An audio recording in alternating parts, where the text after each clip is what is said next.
2 patrol cars were already in my driveway when I opened the front door. Sunday morning, 8:47 a.m. My wife was in the front yard in jeans and a gardening shirt, trowel in her hand, looking at 2 uniformed officers the way she looked at everything she hadn't fully decided about yet still, and very quiet. Karen stood just behind them, clipboard under one arm, HOA lanyard around her neck, the smile of a woman who believed this was already over. "That woman doesn't belong here," Karen said, pointing directly at my wife. "I want her cited and removed from the premises immediately." On the ground, near my wife's knees, a crumpled orange HOA notice. Karen had taped it to our front door 3 days earlier. My wife had peeled it off the wood to keep it from damaging the finish. That was the crime. "This is HOA jurisdiction," Karen told the lead officer, her voice carrying the particular confidence of someone who has never once been told she was wrong. "I have full authority to request the removal and arrest of anyone interfering with lawful HOA enforcement on this property." She had just called 911 on the wrong woman. She didn't know that yet. I stepped onto the porch, still in my bathrobe. Neither officer had reached for anything. They were doing their jobs, professional and measured, responding to a dispatch call the way they'd been trained to. They didn't know yet either. Karen turned to me without slowing down. "Your household has been in non-compliance for 31 days. She glanced at her clipboard. "And this woman has now destroyed official HOA documentation posted to your property. This is a citation offense. I have already filed the paperwork," she said, posted, like it was a legal term. Like taping a notice to a private front door was the same thing as publishing a court order. My wife had peeled it off, carefully, to protect the wood. That was what Karen had told the 911 dispatcher was destruction of HOA property. The lead officer turned to my wife and asked her name. She gave her first name. Nothing else. He asked if she lived at this address. She said yes. He wrote something down and nodded. Karen shifted. She didn't like this pace. She was used to people folding faster. "I'd like this resolved now," she said, her voice climbing just slightly. She interfered with a lawful HOA process. That flower bed, a sharp gesture toward the low border of plants my wife had put in along our front walkway, is in direct violation of Section 4.2, subsection C of the HOA governing documents. This household has had 31 days to comply. They have chosen not to. That is why we are here. I watched the officer with the notebook. He didn't write that down. I remember standing very still on that porch. Not because I was afraid, because there's a specific kind of patience that comes from knowing exactly how a situation ends. It doesn't feel like calm. Exactly. It feels more like watching someone walk with total confidence toward a door you know is locked, and choosing not to mention it. Not yet. My wife hadn't moved, trowel still in her hand.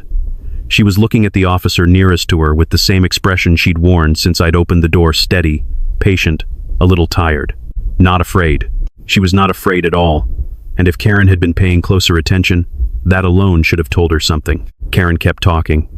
Something about escalation procedures, community standards. What happened to homeowners who decided the rules didn't apply to them? She had a practiced rhythm to it. I would later learn this was not the first driveway she had stood in with officers behind her.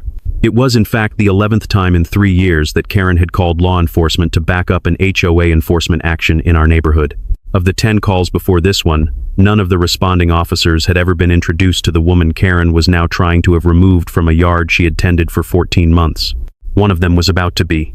"Officers," Karen said, drawing herself up, clipboard held out like it meant something, "I need you to formally document that this homeowner was presented with notice of violation, that the notice was deliberately destroyed, and that the resident is refusing to comply. That is all I am asking." The lead officer looked at my wife. My wife looked back at him with exactly the same expression she'd had since this started. He held her gaze for just a moment longer than the situation required. Then he looked down and wrote something in his notebook that I never got to see. I thought, "Karen, if you knew, if you had any idea who you were standing across from right now, you would not be here. You would not have made this call. You would not have smiled when those cars pulled in." She had no idea she'd just called 911 on the one woman whose signature authorizes every patrol officer's badge in this county. I let her keep talking. I let her stand there in my driveway with her clipboard and her lanyard and her absolute certainty. I let the moment breathe. Because what was coming would need exactly this, every word she'd said this morning, On record, on camera, permanent. The crumpled orange notice lay in the grass near the flower bed. Small, irrelevant looking. The way the first domino always looks before the others fall. I was going to frame that piece of paper. I just didn't know it yet. What Karen didn't know, what none of them knew, standing in my driveway that Sunday morning, was that the woman she'd just called the police on was the police. We moved into the neighborhood 14 months before that Sunday morning. My wife had picked the house. She liked the yard big enough for a real garden, she said, and the light in the late afternoon came through the back windows in a way she'd been chasing since we left our last place.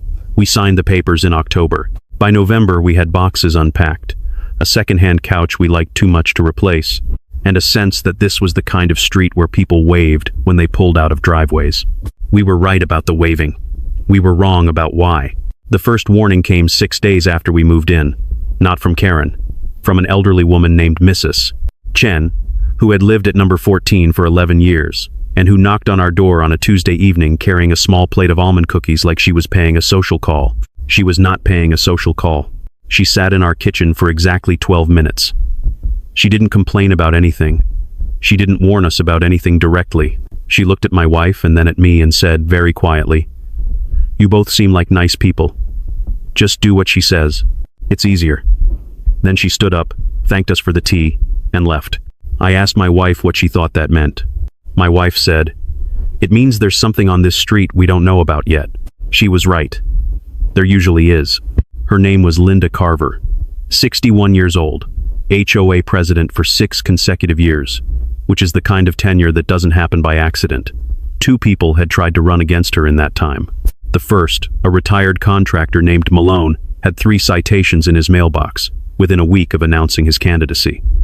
Overgrown grass, a fence post that allegedly measured 2 inches higher than the permitted maximum, a garbage bin visible from the street on a non-collection day. He withdrew before the ballot was printed. The second challenger lasted 4 days. She moved out the following spring. After that, nobody ran. The board had 3 seats. All 3 were filled by Karen's allies. The meeting minutes I later obtained showed no dissent on record for 4 consecutive years. Not one disagreement. Not one abstaining vote. 3 seats, 3 people. Every motion carried 3-0 like a metronome. If you didn't know what you were looking at, it might have seemed like a very harmonious neighborhood. It was not a harmonious neighborhood. It was a quiet one. There's a difference. Karen had called law enforcement to support an HOA enforcement action 11 times in 3 years. I want you to understand what that number represents. Not noise complaints, not actual crimes. 11 calls, across a development of 96 homes, for things like unauthorized vehicle parking, unapproved landscaping, a basketball hoop someone's kid had left in a driveway, and a dispute over whether a screen door was the correct shade of beige. 11 times, Karen had decided that the weight of the law needed to be brought to bear on a homeowner's flower pot or fence stain. 11 times, officers had come. 11 times, the homeowner had backed down. Because what else do you do when there are police at your door and a woman with a clipboard telling you that you're in violation of community standards? You pay, you comply, you get quieter. The man who taught me the most about this was my neighbor, 2 doors down, a retired high school history teacher named James Okafor, who had lived in his house for 9 years, and who, by the time I met him, had the particular stillness of someone who had learned that making noise cost money. His story was simple and monstrous. 14 months before we arrived, Karen had cited him for his mailbox post. Not the mailbox itself, the post. Specifically, the color of the post, a shade of black that Karen determined, did not match the approved HOA palette. The approved color, according to the document Karen distributed, was called Midnight Standard. Okafor's post, she claimed, was closer to charcoal matte. They looked identical to me. They looked identical to everyone except Karen. The initial fine was $150. When he disputed it, a second fine was added for non-compliance. Then a third for failure to attend a mandatory compliance meeting he had not been notified of in time. By the time 8 months had passed, the fines, fees, and what Karen called administrative processing costs had totaled $3,400. He came within 2 payments of missing his mortgage. He paid all of it. Because the alternative, fighting it through a lawyer, would have cost more than the fines themselves. He kept the paperwork in a drawer in his kitchen. I know because he showed me. This is what Karen had built over 6 years. Not a neighborhood, but a system, a closed loop of fear and compliance in which the rules meant whatever Karen said they meant. The fines were whatever Karen said they were, and the only way out was to leave. 83% of the people on our street, when I eventually walked it door by door, told me some version of the same thing Mrs. Chen had said on that first Tuesday evening. Just do what she says. It's easier. My wife heard all of this and didn't say much. She rarely did when she was thinking. She worked long days county administration, is what we told people, which was true in the most literal sense of the phrase, and she was careful, always, about the line between her job and her private life. She valued that separation. She protected it. Nobody on the street knew what she actually did. Nobody knew yet. What she did know, after listening to James Okafor describe $3,400 in fines for a mailbox post, was the same thing I knew, that this had been going on long enough, that someone needed to look at Karen's paperwork very carefully, and that the first step was not a confrontation. The first step was a folder. I went home and opened my laptop. It was a Thursday morning, 2 weeks after we moved in, when Karen came to the door. I heard the gate latch first. That precise little click of someone who knew exactly where it was and had used it before. I looked through the front window and saw her coming up the path in that particular walk clipboard at her side, measuring tape looped around her neck like a lanyard, the HOA badge sitting just below her collar. She wasn't rushing. She never rushed. Rushing would imply she wasn't certain of the outcome.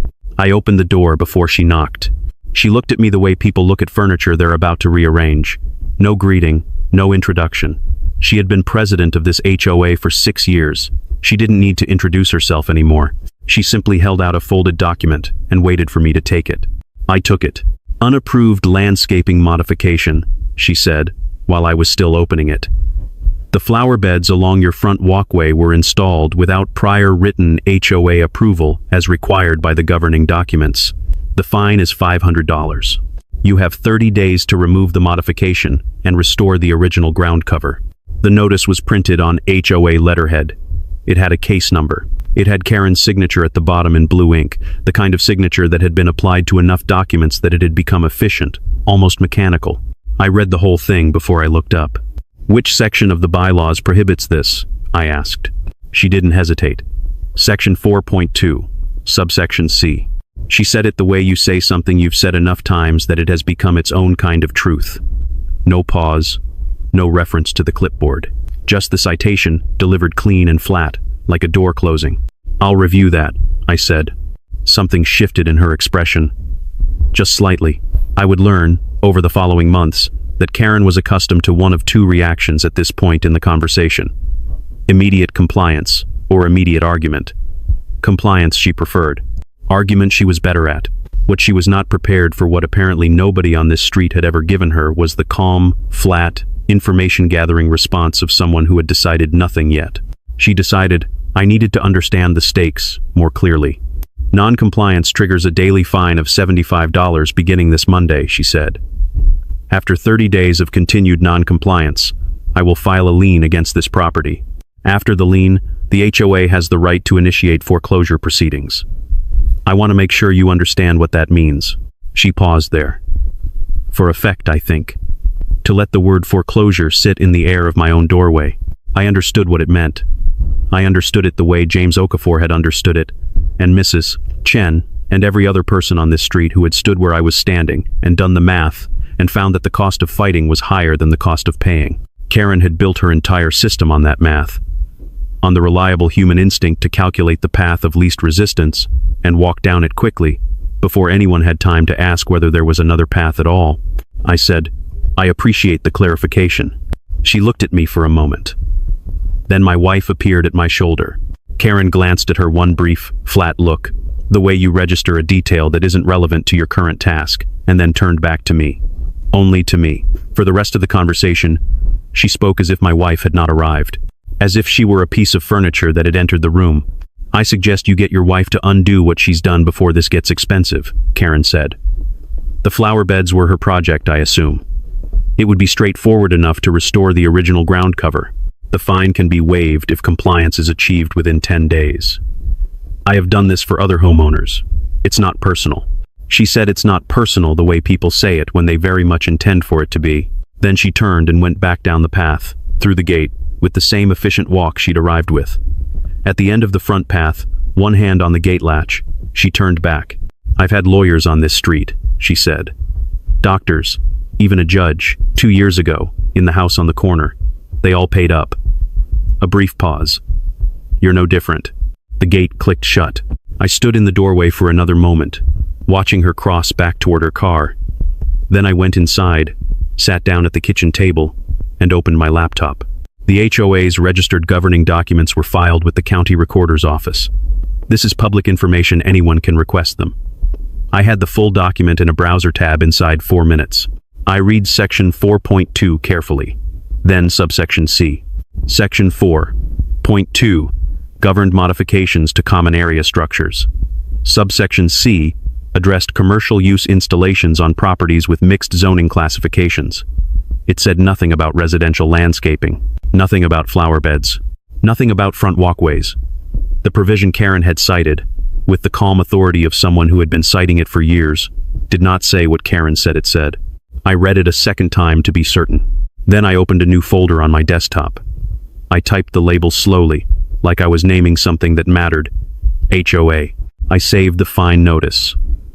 I saved the screenshot of the actual section 4.2 text. I started a running document with today's date, Karen's name, and her exact words, section 4.2, subsection C written out verbatim, with the time of the visit noted underneath. My wife came in from the hallway, saw the screen, and stood behind me for a moment reading. "Do it the right way," she said quietly.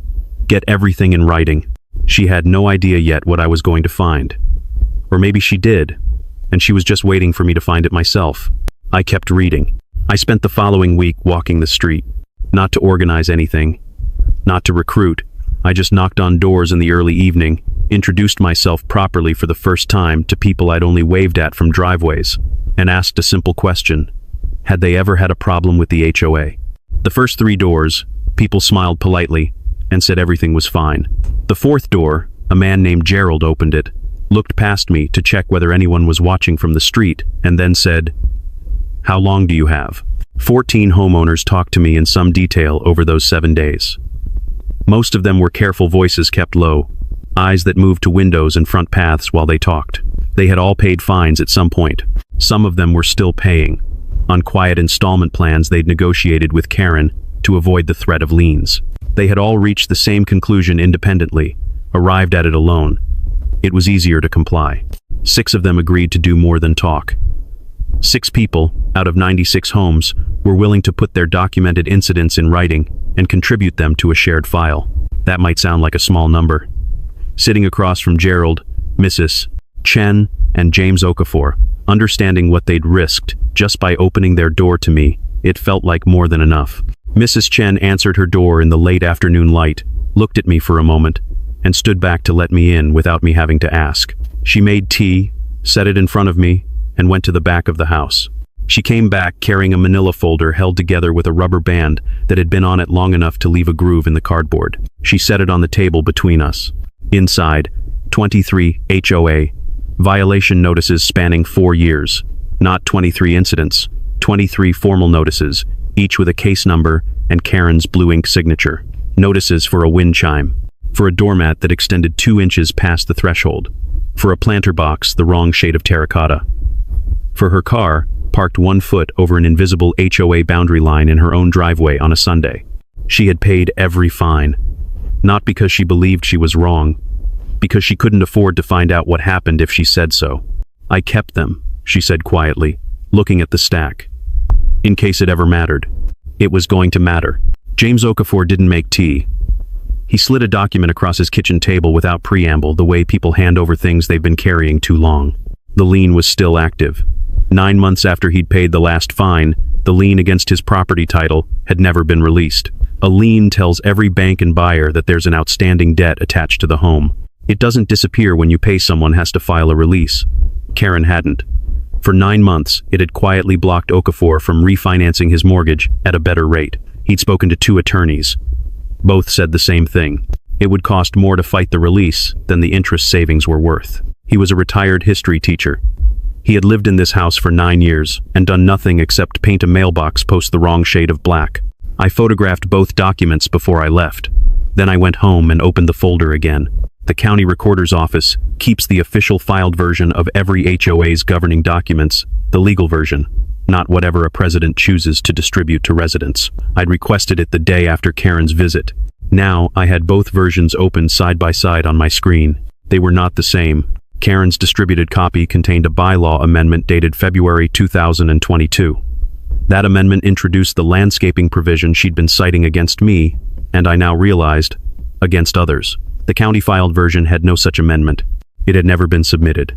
Under state law, an amendment that isn't properly adopted and filed simply isn't enforceable. It doesn't matter how many times you cite it. Karen had been fining people for 3 years under a rule that didn't legally exist. I sat with that for a while. Then I picked up the phone and called the attorney I'd been referred to. We talked for 40 minutes. He asked me to send everything.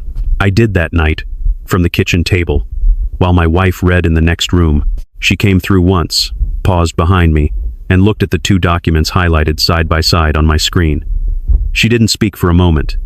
Then she picked up her phone and walked back down the hallway. A short call, 3 minutes, maybe 4. When she came back, she looked at me and said, "Keep going. Document everything." I asked who she'd called. "Someone who should know," she said. I didn't push. I turned back to the screen and kept building the file. The certified letter arrived on a Tuesday morning. I was alone in the kitchen. My wife had left for work before 7, the way she usually did. I poured a second cup of coffee, picked up the envelope from the counter where I'd left it after signing for it at the door, and sat down at the kitchen table. I recognized the HOA letterhead before I finished opening it. Karen, acting in her capacity as HOA president, had filed a formal lien against our property. The total amount, $4,200 in accumulated fines and administrative fees. She had attached a breakdown. I read it slowly, the way you read something you want to be absolutely certain you understand before you react to it. $500 original fine. 45 days at $75 per day. $3,375. A legal processing fee of $325. I added those numbers on the back of the envelope. They came to $4,200, exactly. But they also came to $4,200, exactly no matter how I arranged them. Which meant Karen had backed into the round number and built the breakdown to fit it. The processing fee wasn't itemized. There was no invoice attached. There was no rate schedule for what legal processing cost or how it was calculated. She had charged us for something she hadn't defined, because she'd done this enough times to know that nobody checked. I sat there for a moment looking at the document. A lien against a property title is not a fine. It's a legal claim attached to the home itself. It follows the deed, not the owner. It tells every bank, every title company, every prospective buyer that there is an outstanding debt on this property that must be resolved before anything else can happen. You can't refinance. In most HOA-governed states, if the lien goes unanswered long enough, the HOA can use it as the foundation for foreclosure proceedings. This was no longer Karen sending notices with her blue ink signature. This was a document filed with the county recorder. Our home's title now had Karen's name on it. I called my attorney. He'd reviewed the files I sent him after our door-to-door week. He was not surprised by the lien. He told me it was a predictable next step given Karen's pattern. His assessment was measured and not entirely encouraging. The underlying fine was legally questionable, he said. Given the bylaw defects we'd identified, the lien was challengeable, but challenging it through standard legal channels would take 6 to 8 months and would cost more in attorney fees than the lien amount itself. The HOA's legal structure was designed to make that math work in Karen's favor. Always. He paused. Then he said, "If you have any other leverage available to you, anything at all, now would be the time to think about using it." I said I'd think about it. What I thought was, not yet. I wanted Karen fully committed. I wanted every action documented on county record, in writing, with her name on it. I wanted her so certain of her own authority that she wouldn't think to look at who she was up against until the moment it was too late to look away. The lien was filed. It was permanent. It was on record. And every action Karen took from here forward would be on record alongside it. Not yet. That same afternoon, Karen sent a mass email to all 96 homeowners in the development. The subject line read, "OA enforcement policy and non-compliant homeowners." She didn't name us. She didn't need to. The email described the situation with enough specificity that anyone who'd heard about the Sunday morning patrol cars, and everyone had heard by then, knew exactly which household she was referring to. She outlined the fine history, the lien filing, and the next steps available to the HOA under its governing documents. She closed with a single sentence that I read 3 times before I moved on. Continued non-compliance will result in escalation to foreclosure proceedings per HOA governing documents. She had never put that in writing before. Not in an email to 96 households. Not with that finality. My phone lit up within 20 minutes of the email landing. 3 separate neighbors texting within the same window. Gerald said nothing, just forwarded it with a single question mark. Mrs. Chen wrote, "I got the email. Are you okay?" And a man 2 streets over someone I'd never met sent 4 words. "She's never done this before." He meant the foreclosure threat. In writing. Distributed to the entire community. I forwarded the email to my attorney. I added it to the folder. Then I forwarded it to 1 other person. I didn't write an explanation. I didn't need to. I just attached the email and sent it, and I put my phone face down on the table. I did not call Karen. I did not respond to her email. I did not send a letter, make a complaint, or post anything in the neighborhood group chat where several people were now responding to Karen's message with the careful, non-committal language of people who had learned not to leave fingerprints. I sat at the kitchen table and looked at the lien document for a long time. Then I put it in the folder, closed my laptop, and went to make dinner. Karen had just filed a lien on our home. She had threatened foreclosure in writing, distributed to every household on our street, on permanent digital record. But she'd also just made the second biggest mistake of her life. The first was calling the cops on my wife. The notice went out to all 96 homeowners on a Wednesday. Special enforcement meeting, that was the official title on the agenda. Thursday evening, 7 o'clock, community room at the end of Birchwood Court. Attendance strongly encouraged. The agenda item was listed as non-compliant homeowner escalation review and board vote. Karen had called these meetings before. Usually, 8 or 10 people showed up, mostly Karen's allies. The vote would happen, the motion would carry, and the non-compliant homeowner would receive a formal notice the following morning that made their options very clear. This time, 67 people came. The community room held 40. By 7 o'clock, there were people standing in the hallway, people leaning against the back wall, people pressed into the doorframe with their arms folded.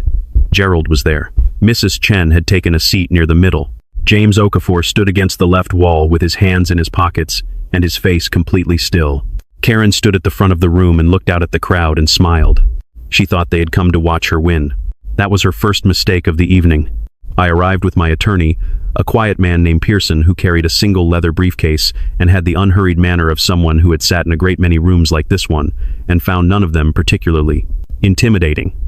I had my manila folder. We took seats near the center of the room. My wife came in 3 minutes after we sat down. She was in street clothes, dark jeans, a plain navy jacket, hair pulled back. She scanned the room once, the same way she always scanned a room, quickly and completely. The way people do when reading a space is a professional habit, and then she took a seat in the front row, 1 chair from the end, and sat with her hands folded in her lap. No one in that room, except me, knew who she was. Karen hadn't looked up when my wife came in. She was arranging documents at the board table, speaking in low tones to her 2 allies, a man named Holt, who sold insurance and had served on the board for 4 years, and a woman named Patrice, who had seconded every motion Karen had ever made. Karen's collection attorney sat at the far end of the table with his briefcase open and his hands folded on top of it. At 7:03, Karen called the meeting to order. She was good at this. I'll give her that. She had the practiced confidence of someone who had run these meetings so many times they had become almost ceremonial, a formality before the outcome she had already determined. She presented the case against us in full, the flower beds, the violation notice, the fine history, the daily accumulation, the lien filing. She read the numbers cleanly. She cited section 4.2, subsection C, without hesitation. She showed a printed timeline on a single page and passed it to Holt and Patrice for the record. Then she paused, looked up at the room, and said, the household in question had 31 days to comply. They chose not to. They have had multiple opportunities to resolve this matter quietly. They have declined each one. What you're seeing tonight is the HOA doing exactly what it exists to do, protecting community standards on behalf of all 96 homeowners. She gestured at the crowd as she said it, including them, making them part of it. A few people shifted in their seats. Nobody spoke. Then Karen said, During the incident that precipitated the lien filing, the homeowner's wife was present in the yard and was uncooperative when officers arrived to document the violation. Her behavior was part of a pattern of deliberate non-compliance by this household. She still didn't know who she was describing. She said it the way she'd said everything else, cleanly, with authority, as a matter of record. From the front row, my wife said nothing. She sat with her hands folded and her face calm and watched Karen talk about her. Karen called for the vote. I move that the board authorize the HOA's collection attorney to initiate foreclosure proceedings against the non-compliant property at 44 Birchwood Court, pursuant to the lien filed on record with the county recorder. Holt seconded it. Patrice raised her hand. Karen raised hers. 3-0. She looked directly at me when she announced the result. Her expression was not triumphant exactly. It was something more settled than that. The look of someone confirming what they already knew. This, she said, is what happens when you ignore the HOA. Pearson stood up. He didn't raise his voice. He didn't gesture. He simply stood and said, in a tone that was perfectly even, I'd like to address some threshold legal questions before this matter proceeds to external action. The board should hear this before authorizing the collection attorney. Karen's jaw tightened. This is a board meeting, not a public forum. From somewhere in the back third of the room, I didn't see who spoke first. A voice said, let him talk. Then two more. Then several at once. Not shouting. Just people who had been quiet for 6 years, deciding, in that specific moment, to stop. Karen's hand moved toward her gavel. She looked at the crowd. She put her hand back down. Pearson waited until the room settled, then said, before this matter proceeds, the board must address a question about the validity of the fines underlying this lien. We have reason to believe the bylaw provision cited Section 4.2, subsection C does not exist in the registered governing documents filed with the county recorder. The room went very still. Karen's voice came back flat and hard. This isn't a courtroom. Pearson looked at her for a moment. No, he said, but it will be. No one spoke for 3 seconds. I counted. Holt turned his head slightly toward the door. Karen's collection attorney, at the far end of the table, had stopped writing. Then the door at the back of the room opened. 2 uniformed deputies came in. Karen saw them immediately. She'd called the county non-emergency line that afternoon to request a security presence for the meeting. A crowd this size, she'd said, warranted it.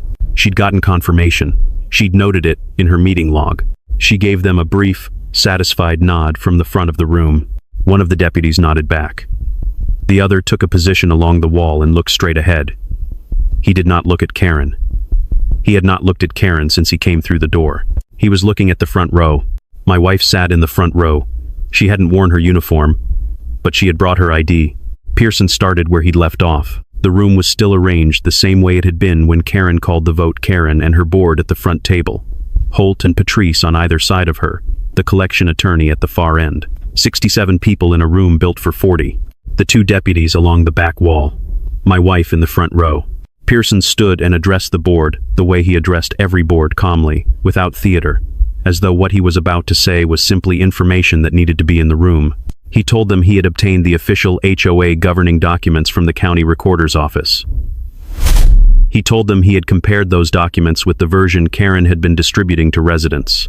He told them that the bylaw provision, cited as the basis for every fine this household had received, Section 4.2, subsection C, as described by the HOA president, did not appear in the filed legal version of the governing documents. Karen interrupted before he finished the sentence. The governing documents are the documents I distribute, she said. I am the president of this HOA.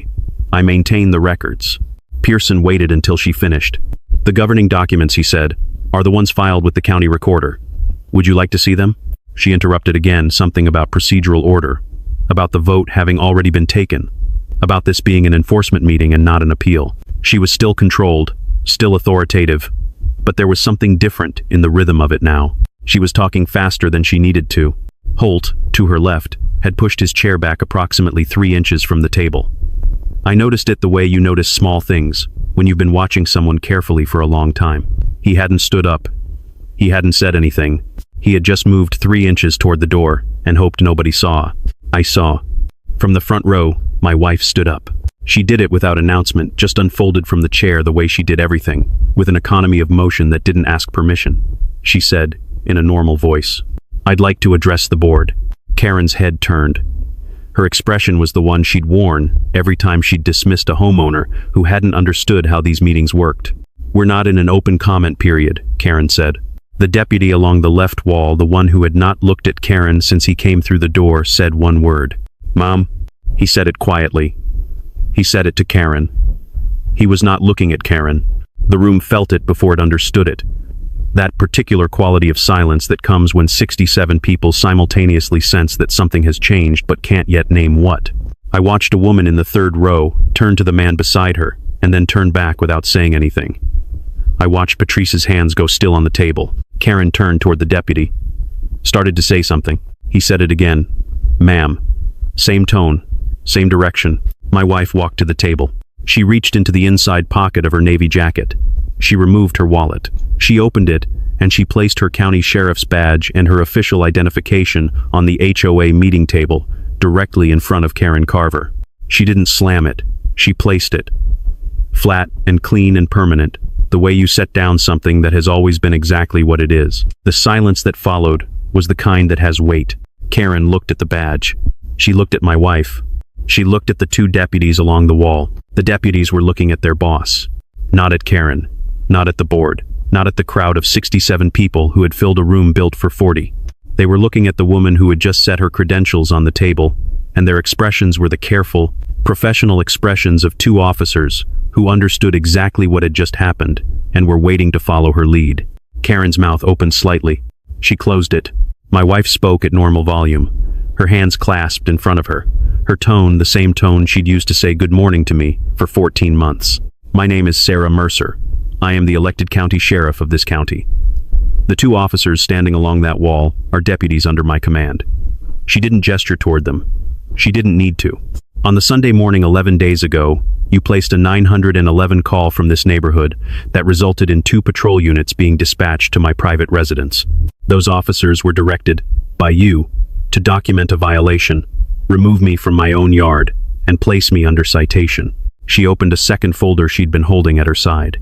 She didn't rush it. The body camera footage from that dispatch is now in the possession of the county attorney's office. She placed a single document on the table beside the badge. On that footage, you stated that you had, and I'm using your exact words, full authority to request the removal and arrest of anyone interfering with lawful HOA enforcement on this property. You described this as HOA jurisdiction. The county attorney is reviewing whether that 911 call constitutes misuse of emergency services under state statute. She set the document down and looked at Karen. Karen said nothing. At the far end of the table, the collection attorney very slowly closed the lid of his briefcase. Patrice, Karen's second board ally, the woman who had seconded every motion Karen had made in 4 years, stood up. She didn't say anything. She picked up her bag from the back of her chair. She walked to the door at the side of the room and went through it. The door swung shut behind her. The sound of it was very loud in the silence. 67 people watched her go. Pearson stepped forward. He set the county-filed HOA governing documents on the table, open to section 4.2. Then, beside it, he set Karen's distributed version, open to the same section. He set them side by side without speaking and let the room look. He waited 10 seconds. Then he placed a third document on the table. This is the bylaw amendment dated February 2022, he said. This is the amendment that introduced the landscaping provision cited against my client's household. This is the amendment that has been cited in fine notices distributed to residents of this development for 3 years. He placed one more sheet beside it, a printout from the county recorder's public filing system. This is the county recorder's filing record for this HOA's governing documents. The 2022 amendment does not appear. It was never submitted. Under state law, an unadopted, unfiled amendment is not enforceable. He stepped back. I looked at Karen. Her clipboard was still on the table in front of her. Her measuring tape was still around her neck. She was looking at the documents Pearson had laid out, and she had the expression of someone watching a structure they believed to be permanent demonstrate that it was not. I stood up. The lien filed against our property is derived entirely from fines based on a bylaw provision that does not exist in any legally filed HOA document, I said. We are requesting that the lien be formally vacated tonight, and we are requesting that the board review every fine issued under this amendment over the past 3 years. I sat back down. The room was quiet for a long time. In the third row, Mrs. Chen made a small sound, not a word, just a breath released after being held for too long. James Okafor, standing against the left wall with his hands in his pockets, straightened up slowly and stood at his full height for the first time since I'd known him. He didn't speak, he just stood.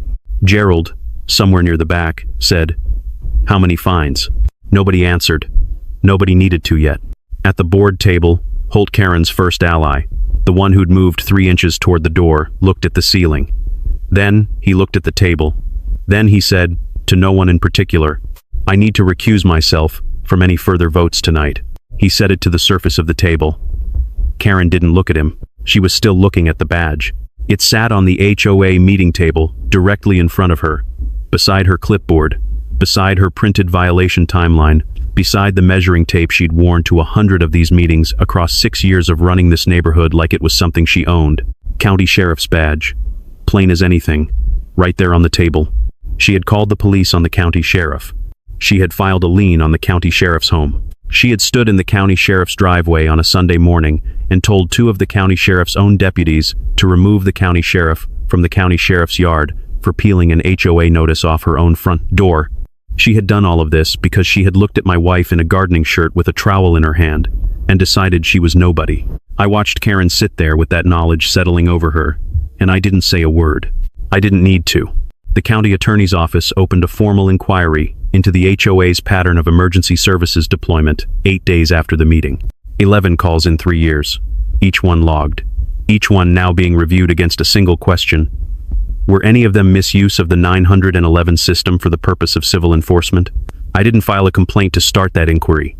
I didn't need to.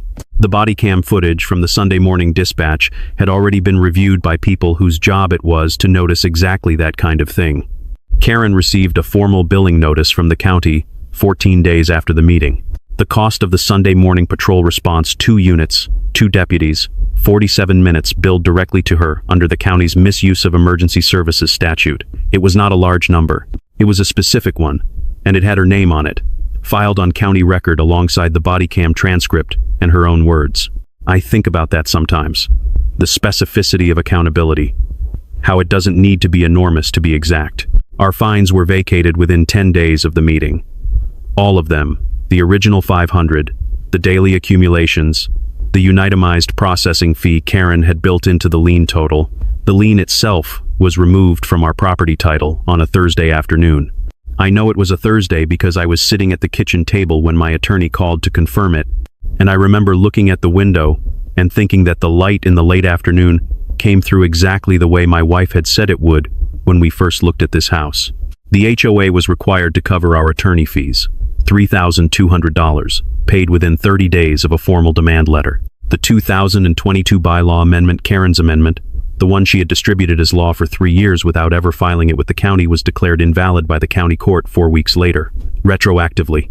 Every fine issued under that amendment, to every homeowner in this development, was subject to review for potential refund. That was the sentence that got very quiet in a room of people who had been paying Karen's invented rules for 3 years.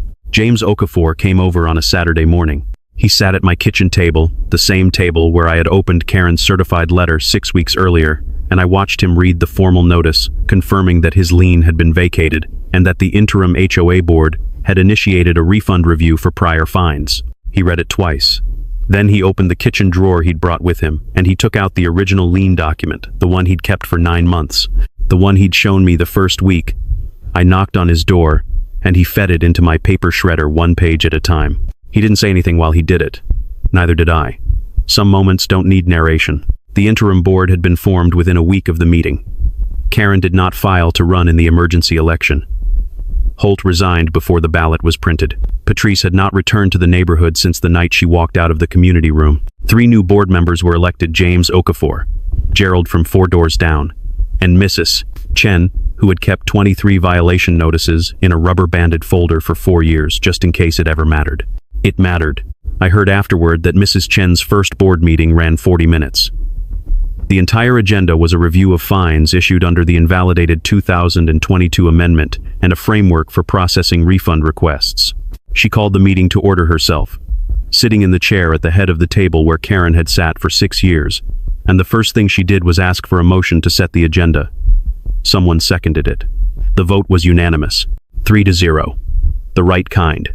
I think about my wife through all of it. I think about how she handled every part of what happened from the Sunday morning in the yard with the trowel in her hand, to the front row of that meeting, to the moment she set her badge on the table and said her name in the same voice she used to say good morning to me. She never raised it. Not once. She never made it personal, never made it theatrical, never used her position as anything other than exactly what it was information Karen needed to have, delivered at the moment it would do the most good for the most people. I thought of something Karen had said at our front door in those early weeks. Standing at the gate on her way out, one hand on the latch. I've had lawyers on this street, doctors, even a judge, 2 years ago, in the house on the corner. They all paid up. I let that sit where it was. It didn't need anything added to it. The following Saturday was clear and cool. My wife was in the front yard in jeans and a gardening shirt, the same one she'd been wearing the morning the patrol cars came. I handed her the trowel. She was putting in a second row of plants along the border of the walkway, extending the flower bed that had started all of this, adding to it, making it larger. No patrol cars in the driveway, no clipboard at the gate, no orange notice taped to the front door. A kid from the end of the street rode past on a bicycle and waved at us, and kept going, and the street was quiet in a way it hadn't been in years. Not the quiet of 67 people staying careful, just quiet. I stood there in my own yard on my own property and felt the specific, ordinary satisfaction of a Saturday morning that belongs entirely to you. Inside, on the wall of my home office, there is a small frame. Dollar store, nothing special. Inside it, a crumpled orange HOA violation notice, the one Karen had taped to our front door 3 days before the Sunday she called the police. The one my wife had peeled off carefully to protect the wood. The one that was lying in the grass near the flower beds when the patrol cars arrived. Beside it, a photograph someone in the crowd took that night in the community room. You can see the HOA meeting table, Karen's clipboard, her printed violation timeline, and in the center of the frame, plain as anything, sitting on top of all of it, a county sheriff's badge. Some people frame their first dollar. I framed the paper that started a war they never should have fought.